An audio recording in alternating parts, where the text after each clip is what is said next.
안녕하세요. 지역 MBC 공동기획 자치분권대학 특강 자치분권으로 꿈꾸다의 진행을 맡은 저는 아나운서 손정은입니다. 반갑습니다.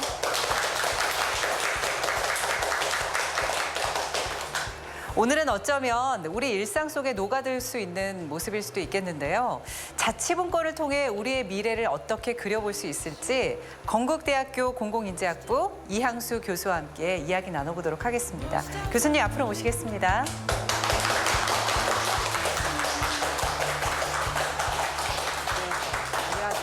네, 교수님 반갑습니다. 네, 반갑습니다. 근데 오늘 주제를 보니까요. 네. 우리 아이에게도 자치분권이 필요하다라는 주제더라고요. 저는 되게 의외라는 생각도 들고 또 아이 이야기여서 관심도 더 많이 가고 그랬거든요.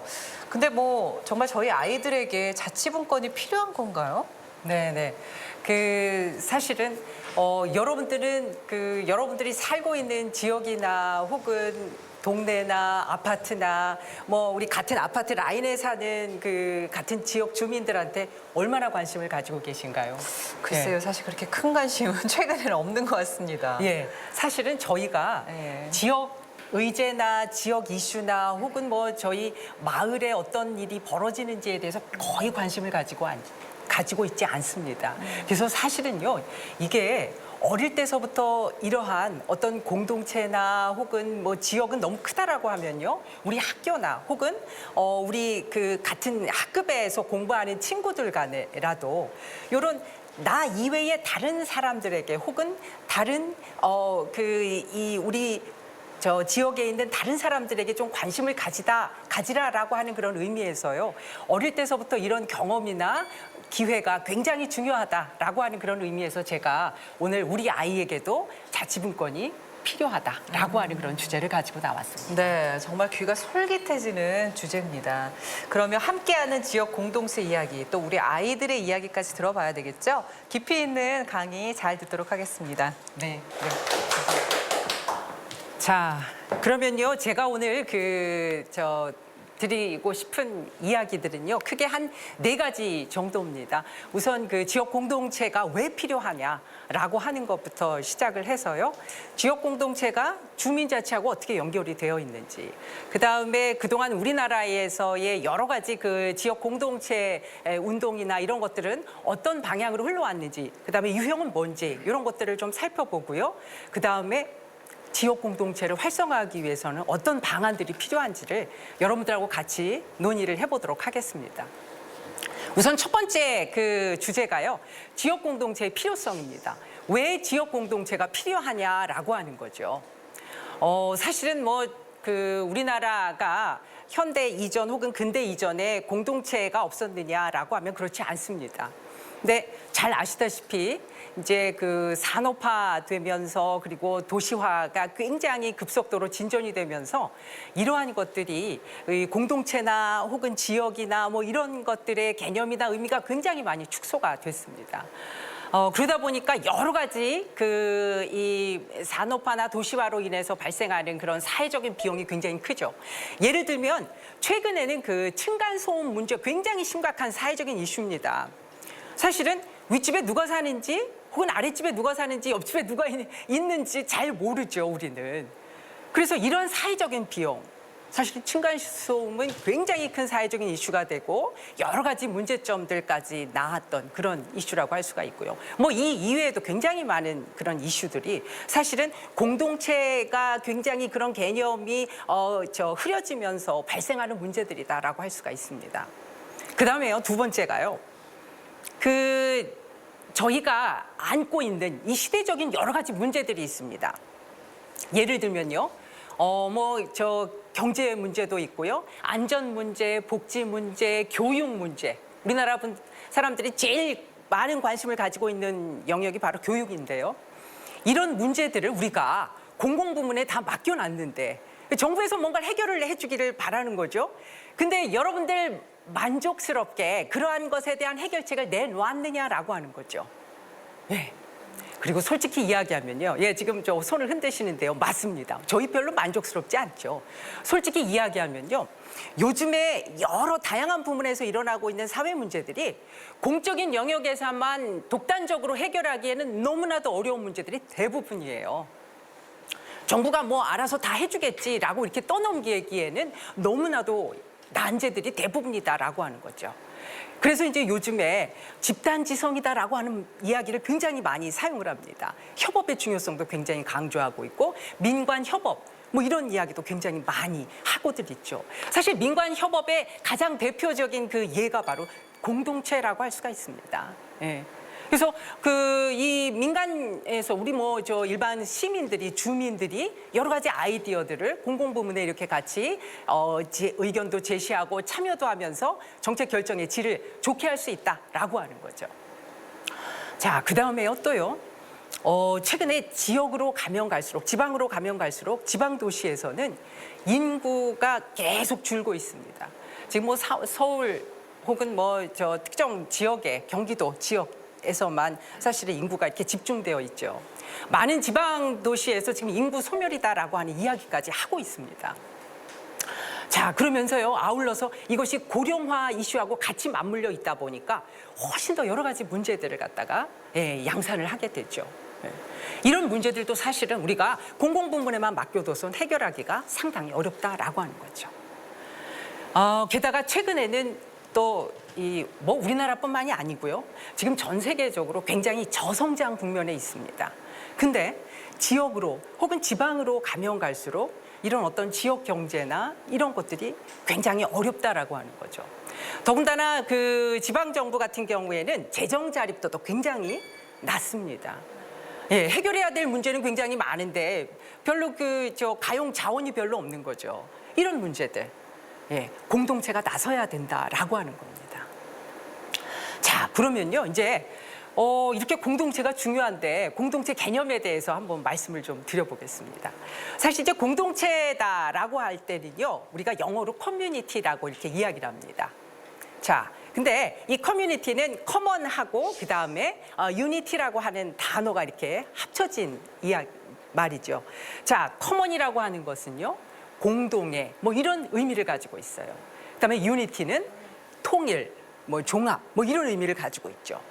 그래서 커뮤니티라고 하면 공동의 어떤 그 유대감을 가진 집합체를 우리가 커뮤니티라고 이렇게 이야기를 할 수가 있습니다. 자, 그럼 우리 지역 공동체 한번 생각해 보세요. 지역 공동체는요, 그 공동의 유대감을 가지고 있고, 그 다음에 또 중요한 특징 중에 하나가요, 지역 공동체입니다. 어떤 물리적인 공간, 그러니까 지역이라고 하는 어떤 그런 특성을 가지고 있어요. 예, 그래서 어떤 지역을 기반으로 하면서 공동의 유대감을 가지고 그 다음에 상호작용을 하는 그런 집합체를 우리가 커뮤니티, 공동체, 지역 공동체다라고 이렇게 이야기를 할 수가 있습니다. 근데요, 최근에 보니까요, 여러분들 어떻게 생각하세요? 사실 요즘에 인터넷에 보면은 사이버 그 커뮤니티 인터넷 동호회 공동체 굉장히 활발합니다. 그래서 이제 최근에 들어서서는 이런 공동체라고 하는 개념에서 지역성, 어떤 그 물리적 공간을 기반으로 하는 그런 지역성은 다소 이제 조금 약해지고 있다라고 하는 거죠. 자, 그래서 이제 다양한 그런 공동체가 있을 수가 있고요. 그렇다고 한다면 이 공동체, 그 지역 공동체의 구성원들 혹은 구성 요소는 우리가 어떻게 볼 수 있느냐라고 하면요. 가장 중요한 지역 공동체에서의 그 참여자는요. 참여자라고 하기에는 조금 약합니다. 주민이 있습니다. 주민이 가장 중요한 그 참여자다라고 하고요. 사실은 공동체 그 자체라고 보시면 되고요. 또 누가 있을까요? 아마 이제 여러분들이 아마 머릿속 안에 굉장히 다양한 그런 주체들을 상상을 하실 텐데요. 기업도 있습니다. 기업. 기업? 기업은요. 영리 활동을 하면서 요즘에 그 각 지역에 이 위치하고 있는 기업들이요. 그 지역의 어떤 문제 해결에 아주 적극적으로 나서고 있습니다. 때로는 그 지역 공동체에서 어떤 영리 활동을 할 때, 경제 활동을 할 때 이것들을 지원해 주기도 하고요. 그다음에 이제 여러 부문에서 같이 그 지역 사회의 문제를 해결하기 위한 주체로 요즘에 기업이 굉장히 중요한 참여자가 되었다라고 이렇게 이야기를 할 수가 있습니다. 그다음에 이제 또 중요한 주체 중에 하나가 바로 정부입니다. 정부. 아마 여러분들은 맨 처음에 지역 공동체 이야기했을 때 아마 정부부터 먼저 떠올리신 분도 있을 거예요. 사실 이제 정부에는 지방 정부도 있지만 중앙 정부도 있습니다. 우리나라는 사실 그동안 지역 공동체 이렇게 활성화하는 데 있어서 중앙 정부에서 굉장히 많은 그런 그 활성화 대책이나 지원이나 이런 것들을 해왔습니다. 근데 물론 이제 지방 정부도 하고 있고요. 근데 이제 향후에는 제가 판단하기에는 지방 정부의 역할이 훨씬 더 커져야 된다. 그 다음에 주민의 역할이 지금보다 훨씬 더 좀 더 커져야 된다라고 하는 거죠. 이 이외에도 이제 여러분들 잘 아시다시피 자생단체라고 하는 그런 또 참여자가 있습니다. 예, 이제 자생단체라고 하면 이제 여러 이 다양한 모습을 띠는데요. 그 지역에서 그 주민들이 어떻게 하면 지역 이슈에 참여하고 공동체를 갖다가 활성화할까 이런 것들을 지원해주는 단체라고 할 수가 있습니다. 예, 그 다음에 이제 그 중간 지원 그런 조직도 있죠. 그래서 정부하고 지역 주민들을 갖다가 이렇게 이어주는 그런 가교 역할을 하는 그런 참여자도 있고요. 그다음에 전문가 그룹도 있습니다. 전문가 그룹은 어떤 이 지역 이슈에 대해서 수요나 이런 것들에 대한 컨설팅을 해주거나 또 지방 정부나 중앙 정부에 또 이거 자문을 해주거나 아니면은 지역 주민들이 공동체에 이렇게 잘 참여하도록 이런 지원 역할을 해주기도 하죠. 그래서 이제 이렇게 굉장히 다양한 지역 공동체 참여자들이 있는데 이 중에서 가장 중요한 것은 뭐니 해도 지역 주민이다라고 이렇게 이야기를 할 수가 있습니다. 자, 그러면 이제 필요성에 대해서 우리가 인식을 했고요. 지역 공동체에서 주민자치가 가지고 있는 의미가 뭔가에 대해서 살펴보도록 하겠습니다. 사실은요, 주민자치라고 우리가 이야기를 할 때 주민자치가 뭘까? 예, 여러분들이 아마 생각을 아마 다양하게 좀 하실 거예요. 근데 주민자치라고 하면요, 이것은 그 지역 이슈, 그러니까 이것이 때로는 정치적인 이슈가 될 수도 있고요. 그 다음에 행정적인 이슈가 될 수도 있습니다. 행정적인, 정치적인 이슈 과정 혹은 정책 과정에 직접적으로 참여하는 것을 우리가 주민자치라고 이렇게 이야기를 할 수가 있습니다. 자, 이게 왜 중요하냐면요. 지금 여기 보시면요. 여기 지금 자치분권이라고 하는 로고가 있습니다. 근데 이거를요, 여러분들이 있는 편에서 지금 이 자치분권이라고 하는 로고판을 보시게 되면 이거 어떻게 묘사하시겠어요? 어떻게 묘사가 되나요? 네, 제가 그러면 정면은 아니지만 앞에서 이렇게 자치분권이라고 쓰인 로고판을 보면요.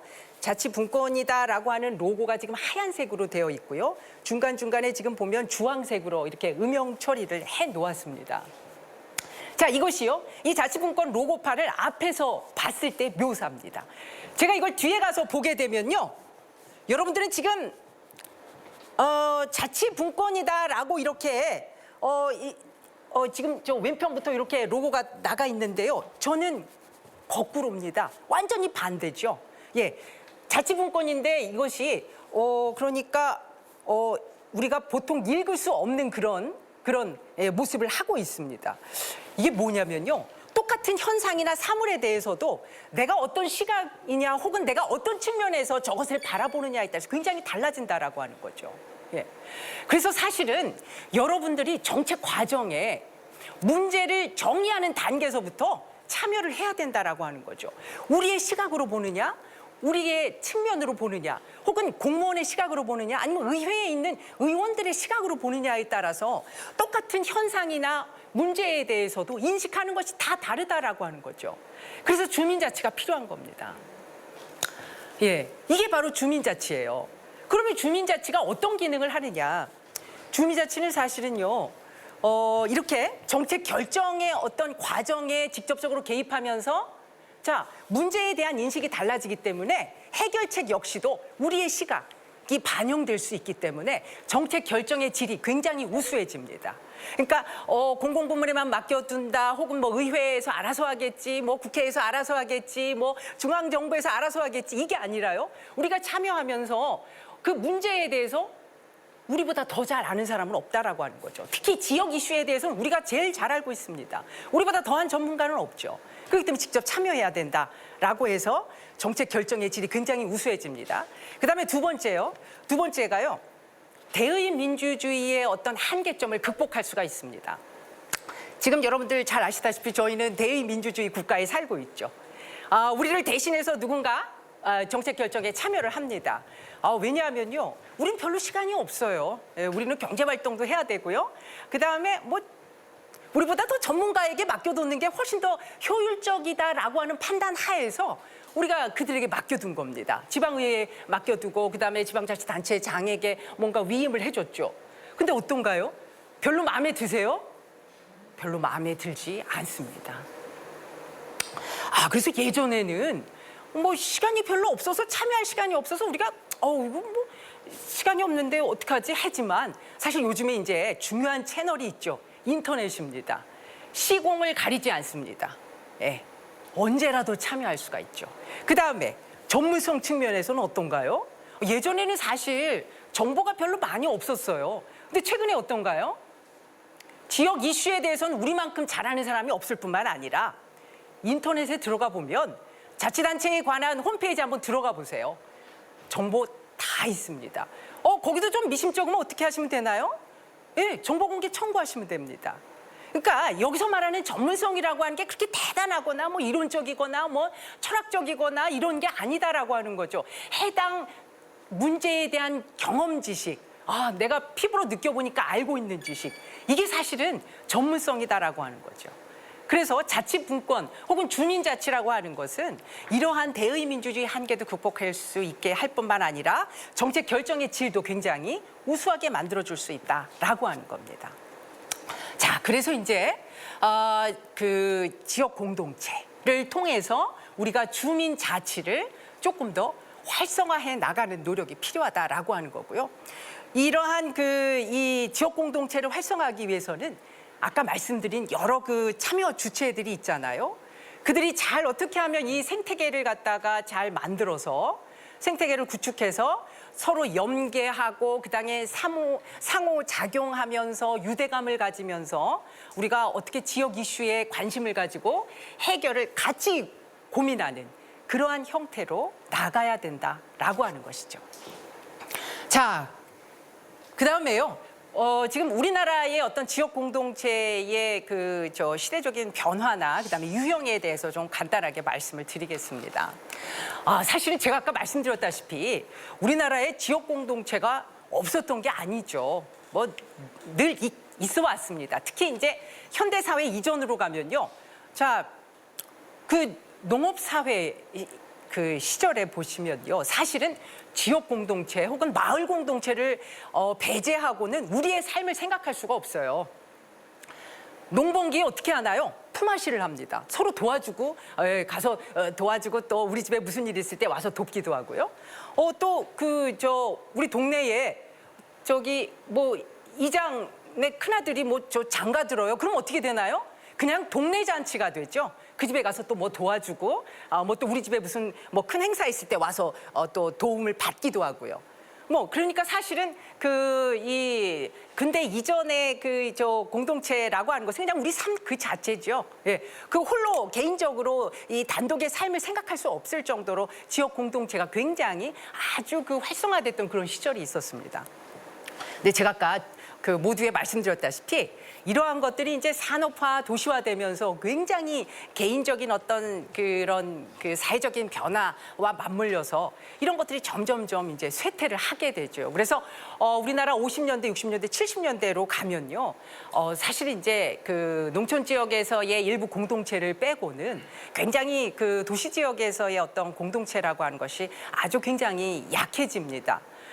그런 것이 이제 70년대, 80년대로 가면 어떤 우리나라 굉장히 고도성장 시기였죠. 그래서 이제 어떤 도시 발전의 어떤 모델로서 이 도시 공동체 이런 모형들이 나오게 됩니다.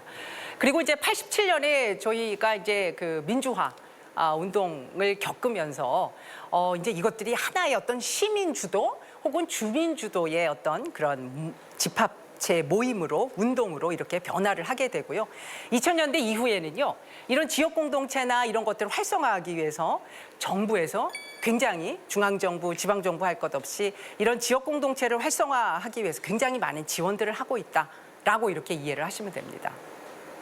자, 근데요, 지역 공동체 이제 유형은 제가 아까 말씀드린 대로 이제 그 도시 지역에도 있고 농촌 지역에도 있게 되죠.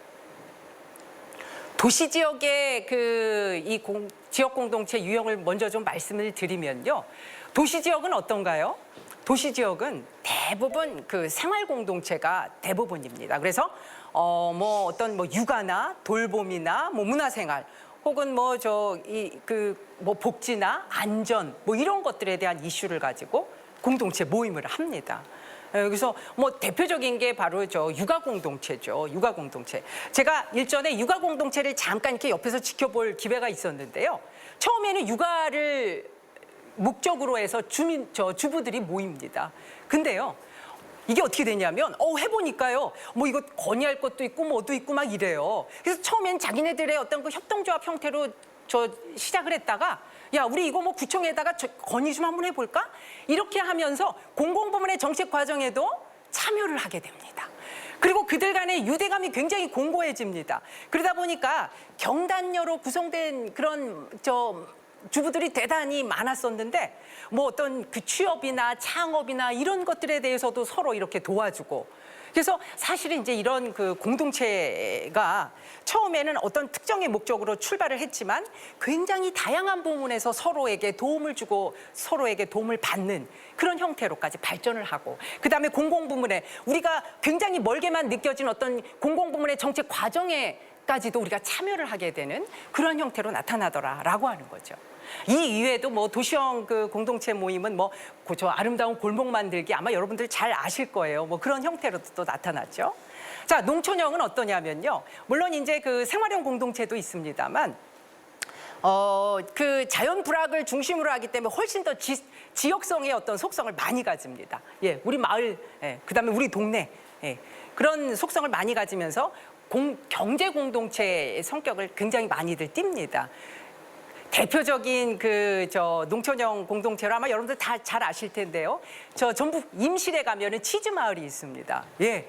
거기는 뭐 굉장히 아주 그냥 그 경제적으로 굉장히 많은 성과를 봤다라고 이렇게 그 평가를 하는 그런 지역 공동체라고 할 수 있습니다. 그래서 같은 그 동네 사람들끼리 경제 활동도 같이 하면서 수익도 창출하는 이러한 형태를 띠게 되죠. 예. 그래서 이제 도시형하고 농촌형의 지역 공동체는 조금 다른 모습을 하고 있다. 그럼에도 불구하고 궁극적인 목표는 그 지역 공동체의 어떤 구성원들 간의 참여, 협력, 그다음에 좋은 동네 만들기 혹은 좋은 어떤 그 특정 목적에 의해서 구성원들 간의 어떤 그런 유대감이나 정서 이런 것들을 갖다가 공유하는 그런 집합체로서 기능을 하고 있다라고 이렇게 이해를 하시면 됩니다. 자, 그러면요 이제 끝으로 제가 지역 공동체를 활성화하기 위해서는 어떤 노력이 필요하냐라고 하는 것을 말씀드리겠습니다. 제가 아까 모두의 지역 공동체 구성 그 참여자들에 대해서 말씀을 드렸잖아요. 제가 그 구성 참여자들을 대략 6가지로 저는 구분을 했습니다. 뭐 여러분들은 더 많게 혹은 더 적게 하셔도 괜찮습니다.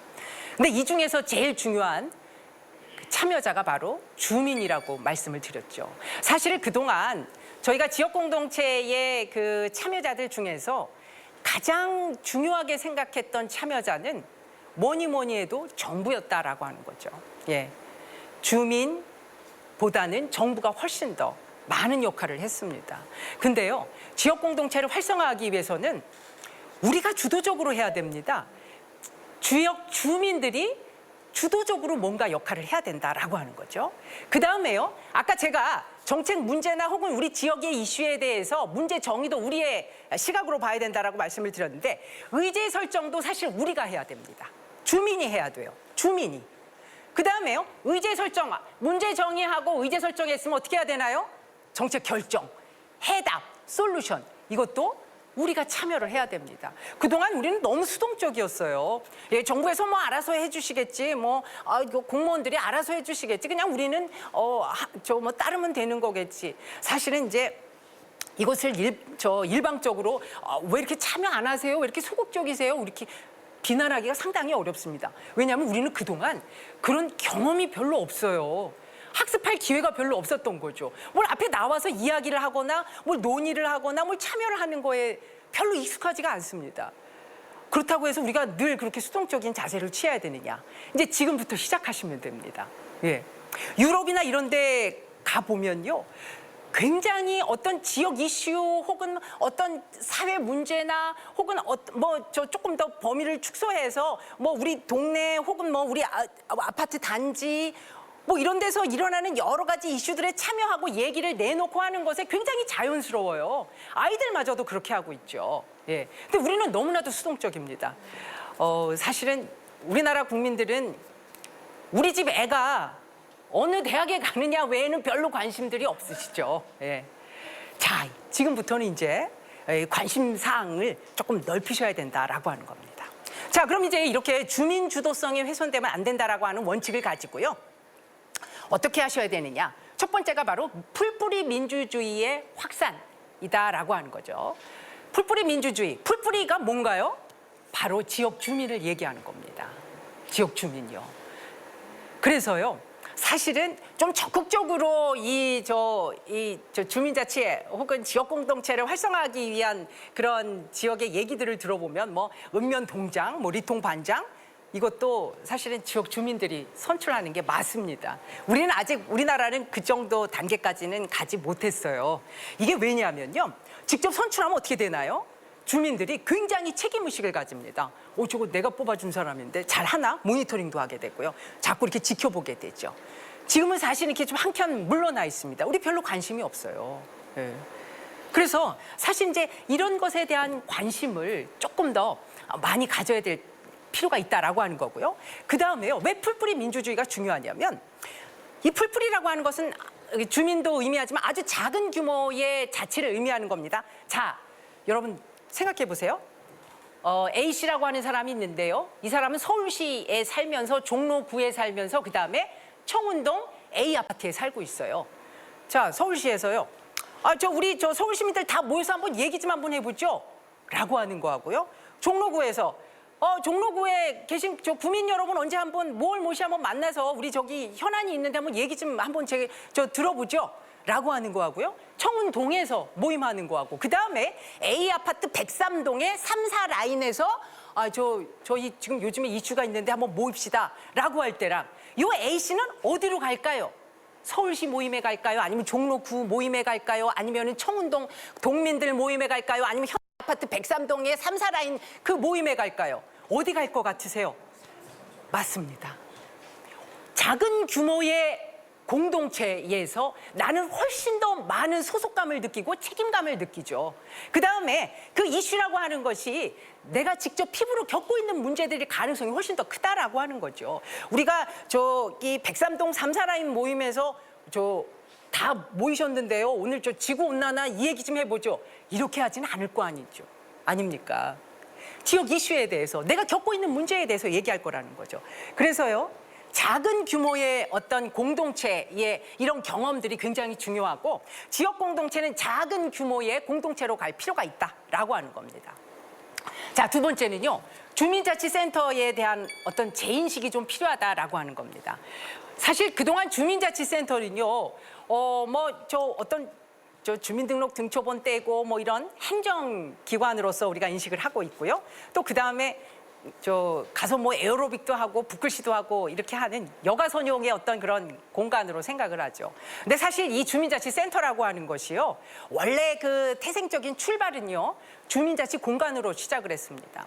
이 주민자치센터라고 하는 곳에서는요. 정말 그 지역 이슈에 대해서 주민 혹은 주민을 대표하는 주민자치위원회나 주민자치회가 여기서 치열하게 갑론을박하면서 토론하는 장소예요.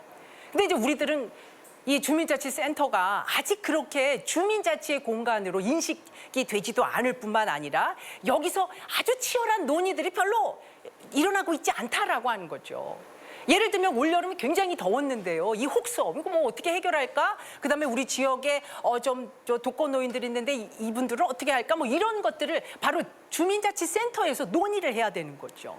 여기서 뭐 에어로빅 프로그램을 할까? 붓글씨를 넣을까? 이런 걸 고민하는 것이 아니다라고 하는 겁니다. 예. 그다음에요. 제가 이제 끝으로 말씀드릴게요. 일반 주민들의 주인 의식이 필요하다라고 하는 거죠.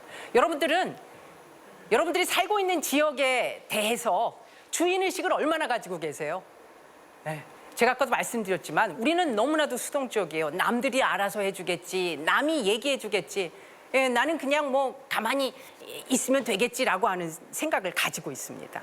근데요, 아까 제가 말씀드린 대로 여러분들이 지역 이슈에 대해서 제일 많이 알고 있거든요. 그러니까 제가 좀 전문성이 떨어져서 뭐 아는 것도 없고 이렇게 주눅 드실 필요가 없으세요.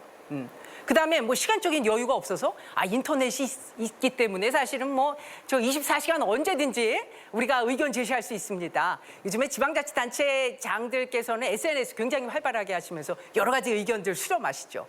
답도 즉각 하십니다.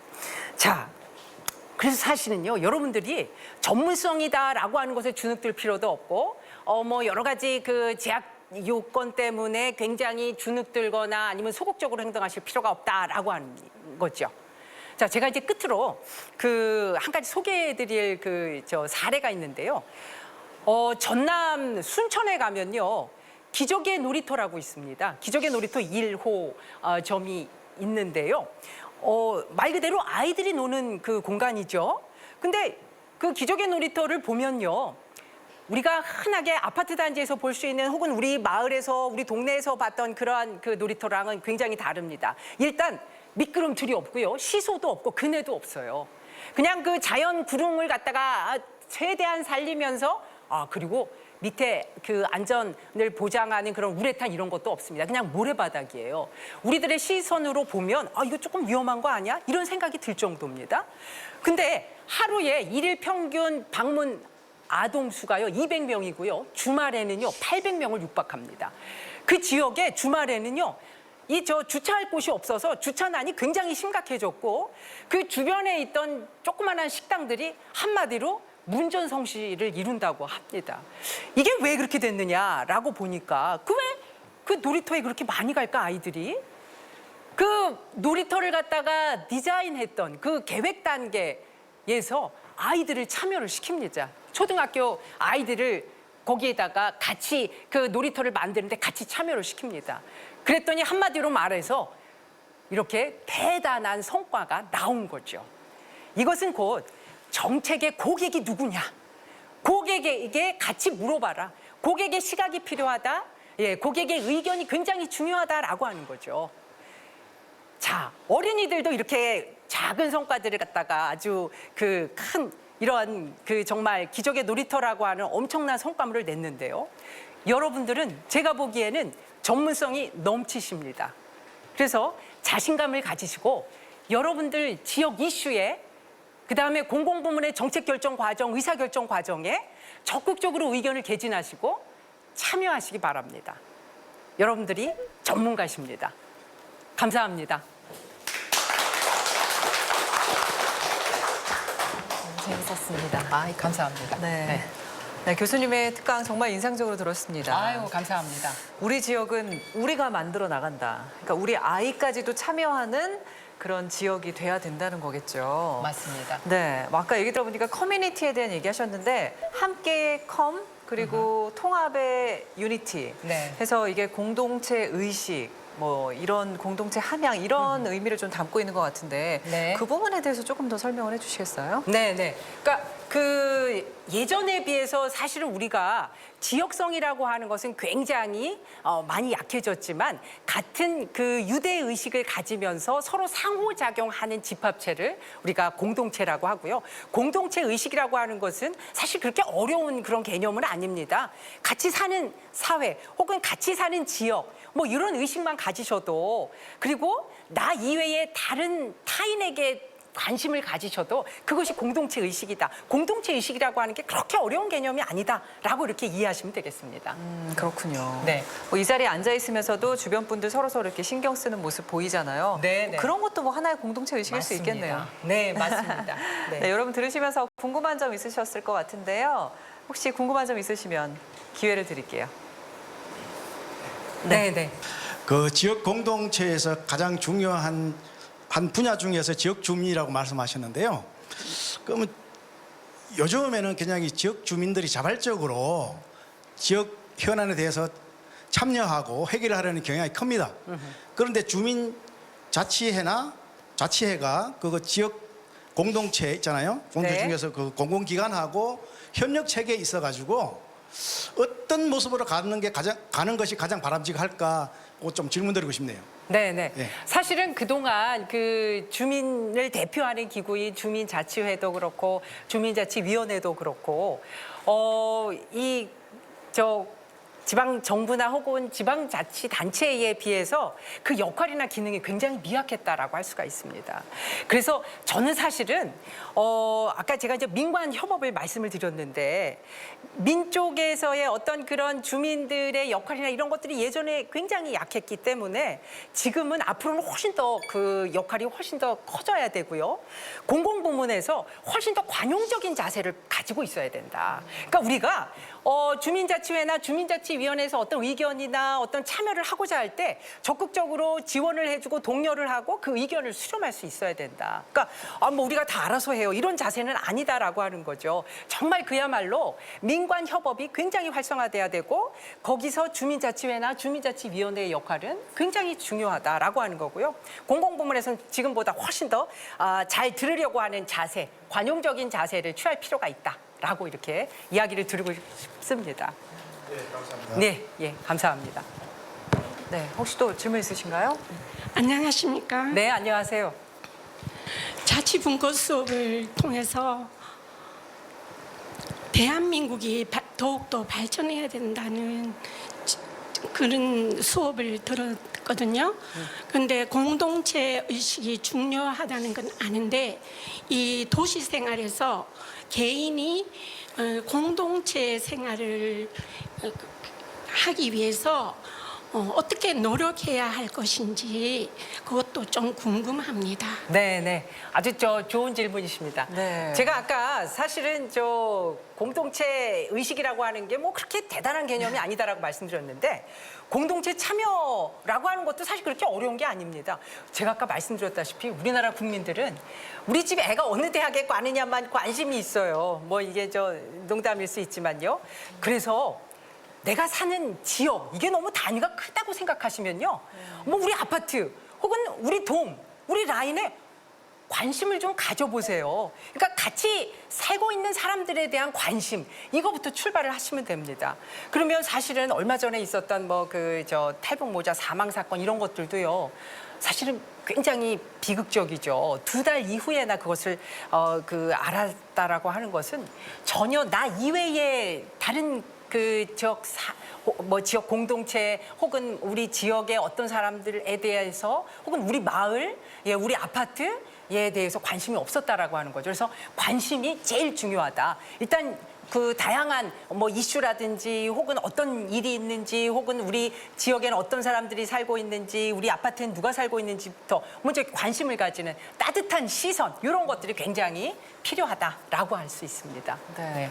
정말 요즘은 옆집에 누가 사는지도 잘 모르잖아요. 맞습니다. 네, 엘리베이터를 타면 엘리베이터에서 서로 인사 정도 하는 것서부터 출발하면 좋지 않을까라는 생각이 들었어요.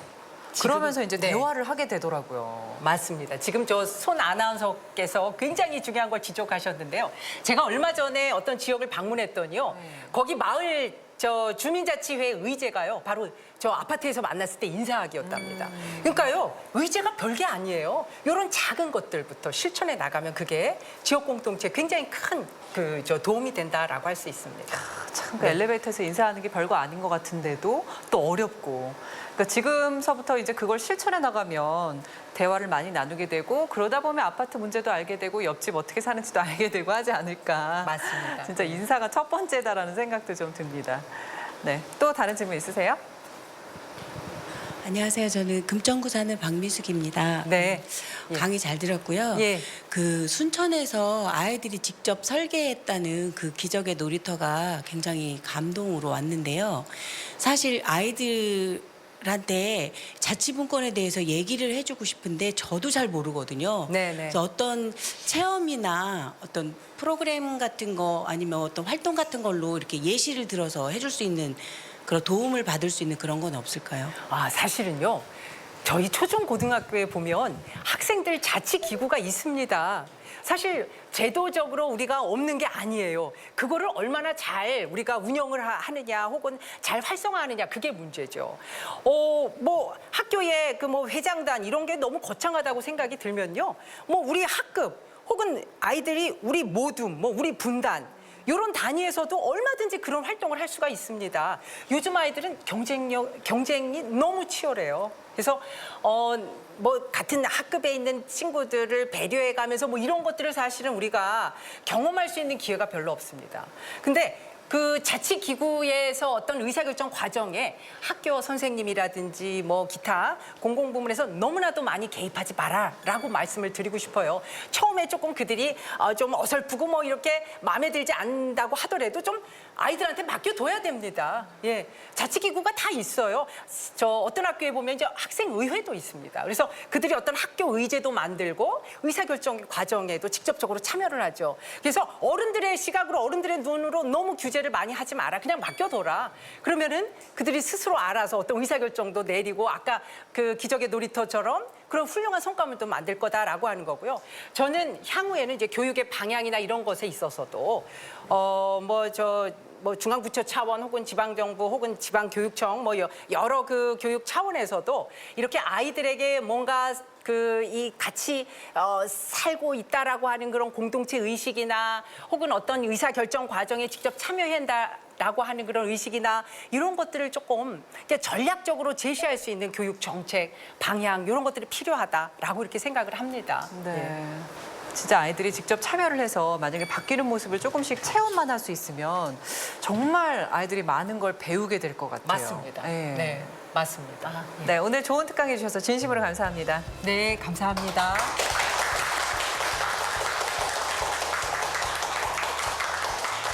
네, 흔히 우리 아이들을 우리의 미래라고 표현을 하는데요. 이 자치분권에 있어서도 아이들이 직접 참여하는 이런 모습이 굉장히 중요하다는 걸 오늘 깨달았습니다.